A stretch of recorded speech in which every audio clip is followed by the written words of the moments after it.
孩子的绘画工具对比，刮画纸。现在网上非常火的这款刮画纸我买来了，准备试一下。这个是自带的图案，黑色的地方不能刮，这个灰色的地方刮起来好像刮刮乐。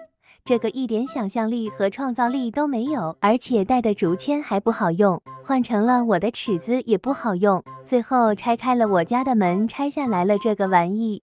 这个一点想象力和创造力都没有，这个纸张还容易弄破手，真的很不推荐，没有一点意义。